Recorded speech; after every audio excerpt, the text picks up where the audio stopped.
Hello everybody, welcome to Vigilant Citizen. My name is Josh. Before we get into today's video, it's going to be a fun one. I've already been mispronouncing stuff. That's the first thing I want to talk about. I've already been pronouncing things, talking about things. I have a new Rumble-only video, and I really want to get your take on it because it's different than a lot of my videos in the sense that I talk about things that are a little more specific about current events, which I have tended to avoid other than just talking about them in more general principles from a general view.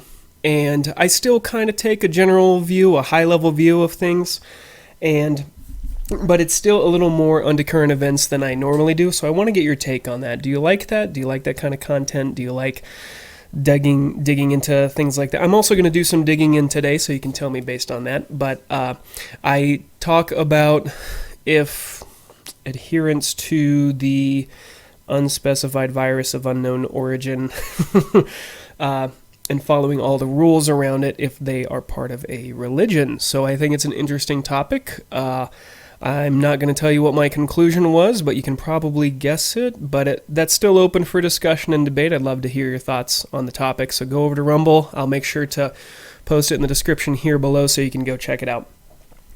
The other thing I wanted to talk about real quick is my wife, my lovely wife, which if you go to my other channel, my Black Wolf Gaming channel, you can watch her play Super Mario World with me, and it's pretty funny, it's pretty good, so I'll leave a link to that in the description below as well. But she convinced me to go watch a movie in the theater yesterday, a movie produced by Hollywood, made by Hollywood. That's not my favorite thing to do, but she really wanted to go to this one, so I wanted to share my thoughts with you just like I did with Free Guy, which is also another Rumble-only video that you can go check out. But just a real quick, just some quick thoughts on it. It was Sing 2 is the name of it. It's an animated movie about anthropomorphized animals who are in a theater troupe. And they're trying to impress this wolf who owns a big corporation, a big entertainment media corporation in this world's version of Las Vegas called like Red Shore or something like that, which I thought was pretty clever. Not the name, just the fact that they modeled it after Las Vegas without calling it Las Vegas. Just a couple quick thoughts. I actually walked away from it. I enjoyed it. It wasn't a bad movie. The music was, I mean, it's today's pop music, but they had some decent picks. But overall, it didn't have any of the current messaging that is typical in Hollywood movies. And above that, they actually did something that was not quite stereotypical. They broke the mold by showing families that were intact and responsible and took care of their children together, and the husband and wife supported each other and moved things forward. And I don't know, a lot of it was very wholesome, and it showed how people might deal with grief and might try to move forward through that or might not move forward through that. So I don't know, it wasn't bad. If you that's my standard these days for Hollywood movies. It didn't insult me.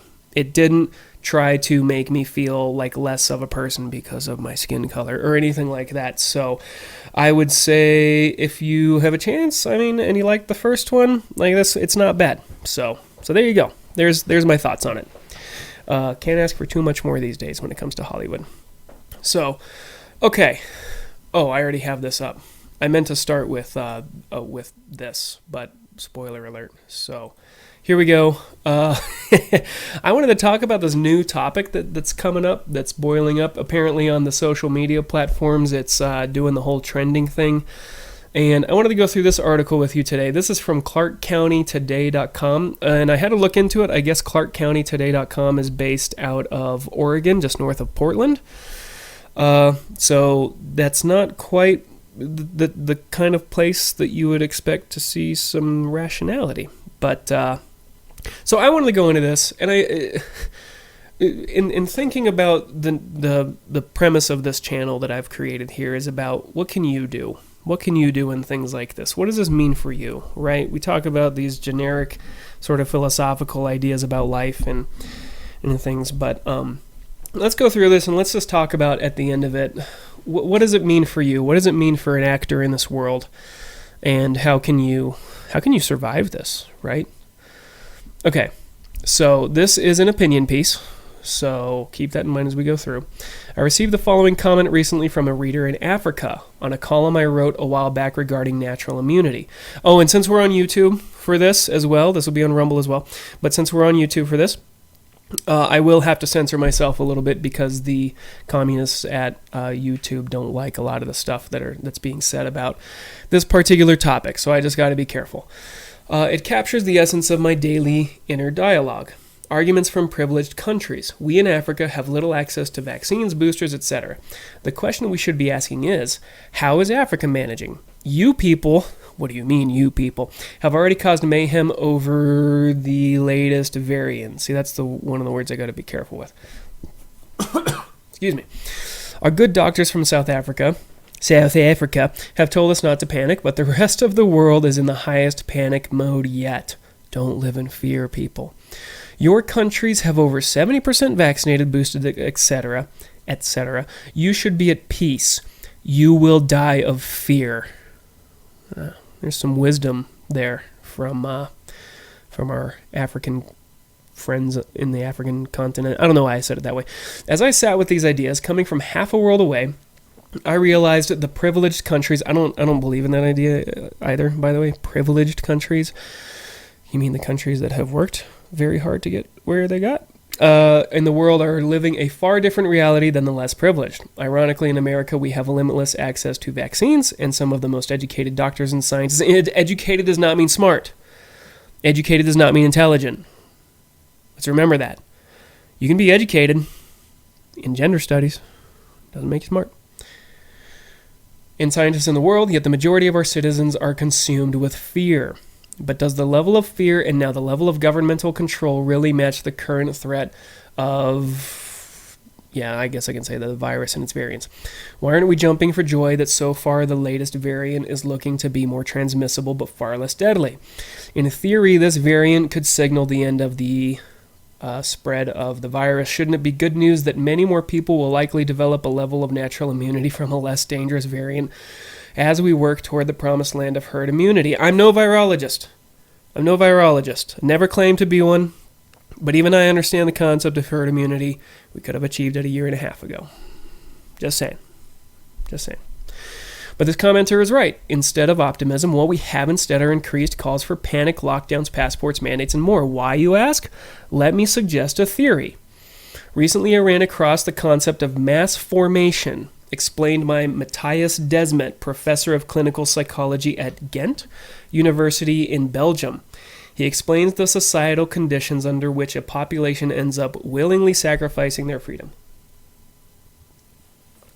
willingly parching their mouths by not drinking enough. There are 4 basic conditions which need to be met in order for a society to be vulnerable to mass hypnosis.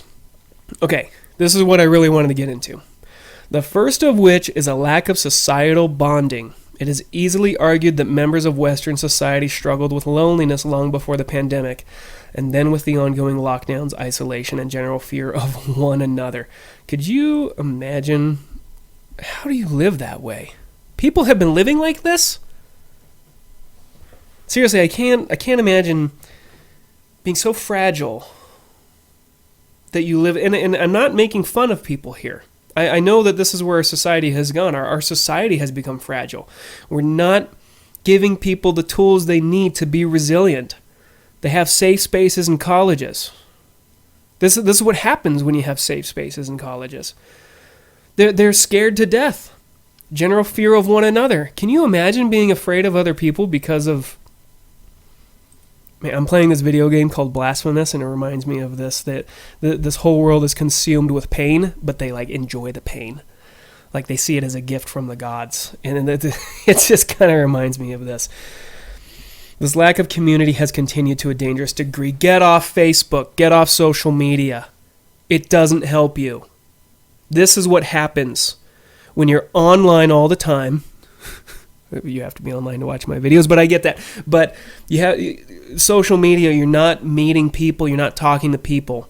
You're developing anxiety because you don't know how to interact with people in the real world. That's what happens here. general fear of one another. Come on. We're living in a dystopia. Okay, the second condition is met when the majority of people view their lives as being without purpose or meaning.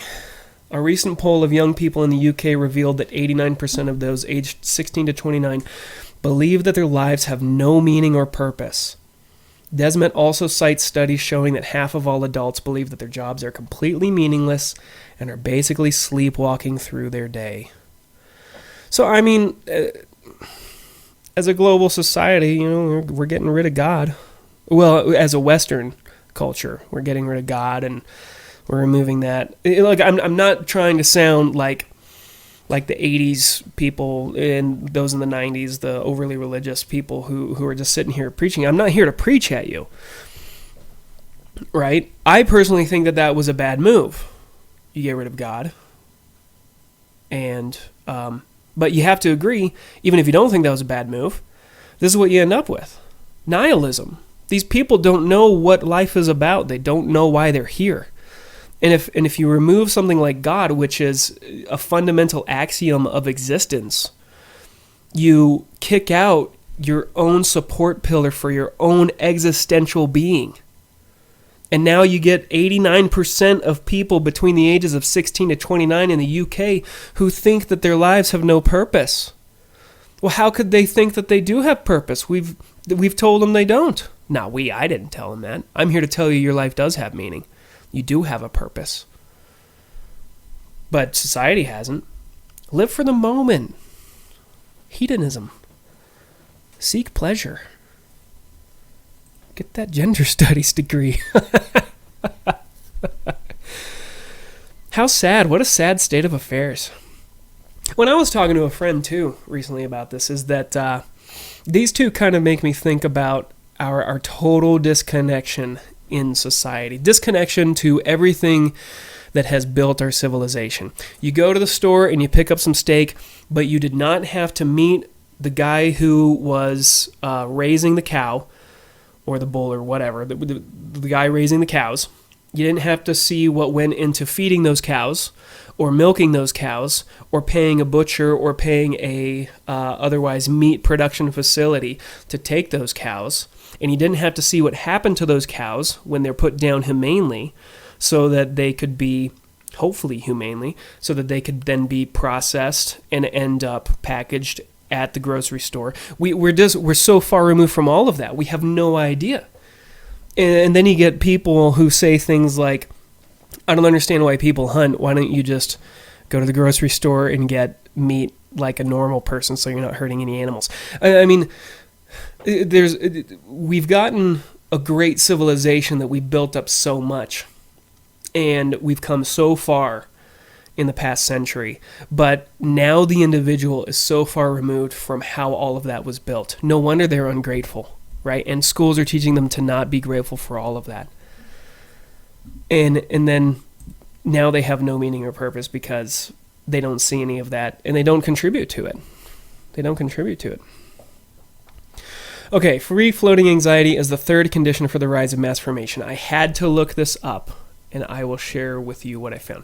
What is free-floating anxiety? We won't go into this too much, but it is when your fear is so persistent, distressing, and disproportionate to the threat that you're facing. Very important. Disproportionate. The topic that we are currently discussing has a 99.7% rate that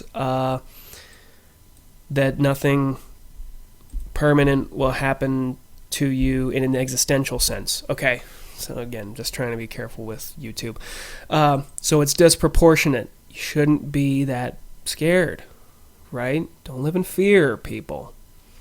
Sometimes even occurring in the absence of any real observable threat.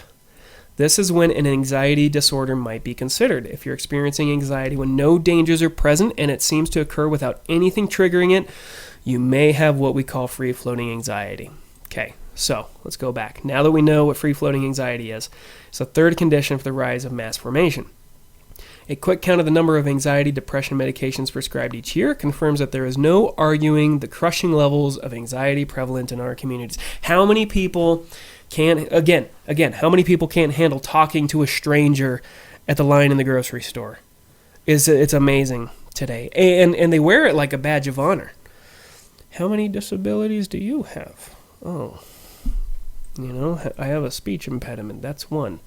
Because people get attention now. Our society is starting to be built up on how many ways you can be declared a victim. Atlas Shrugged was a great novel because it goes into that quite a bit.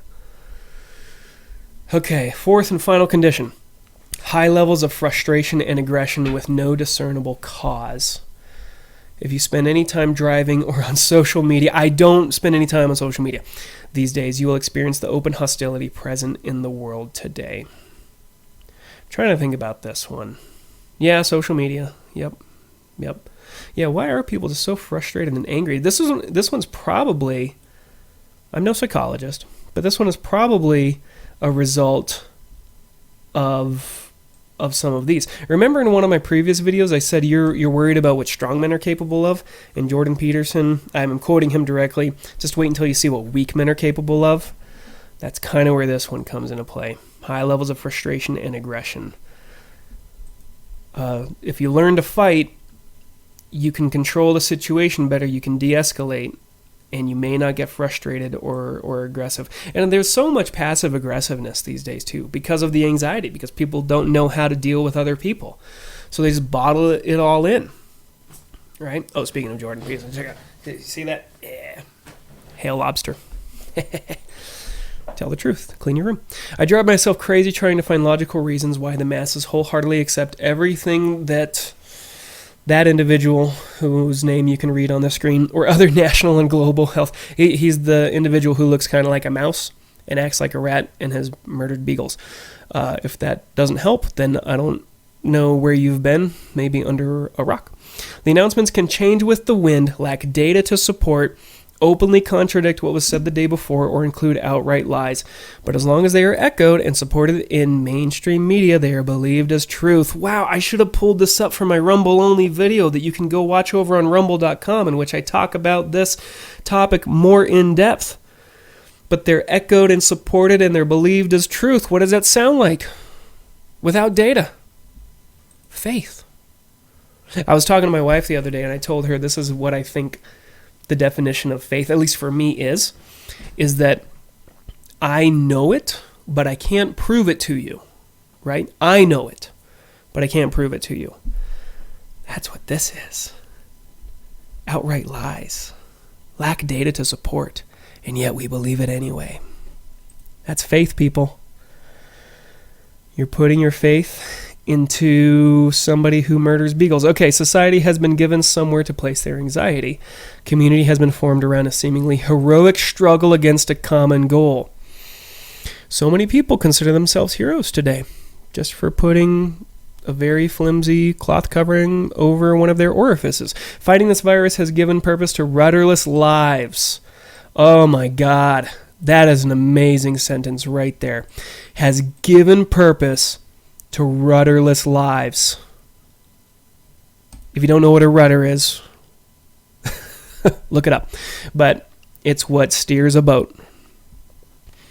And life has been given meaning through a global human connection where there was once a void. Wow, like a church. Saving every life from dying of the unspecified virus of unknown origin is of paramount importance. I got that phrase from The Critical Drinker too, by the way. So before anybody accuses me of stealing it, I'm borrowing it because that's a very good way of saying it. Saving every life is of paramount importance. All other psychological, economic, and social losses are unworthy of concern, blatantly selfish to contemplate. You're not crazy. See, right here, you're not crazy. This is what I want to get to. You are not crazy for thinking the way that you do, if you're not buying into all of this, if you're not living in fear. You're not the only one thinking it. Okay,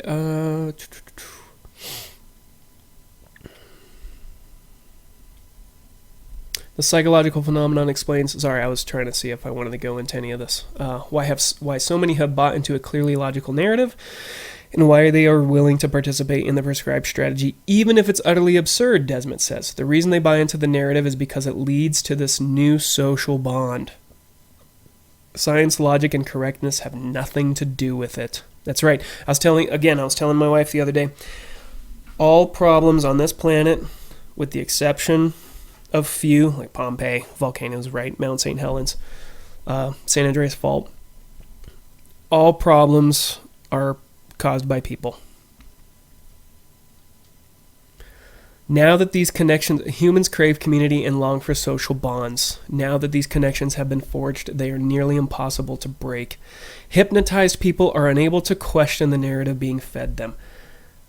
They are nearly impossible to break. Have you tried talking to somebody using facts?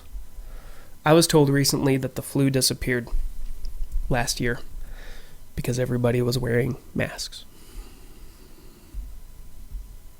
Have you tried talking to somebody like that? It's impossible. It's impossible. What do you do in that situation? What do you do when the whole world around you is losing its freaking mind? Okay, this is going into more details. Yeah, you can read this later if you want. Okay. Desmond highlights the difference between a rising dictatorship and totalitarianism. He suggests, as a general rule, in a classic dictatorship, the dictator becomes milder and less aggressive once dissident voices his opposition are silenced. We're getting close to that.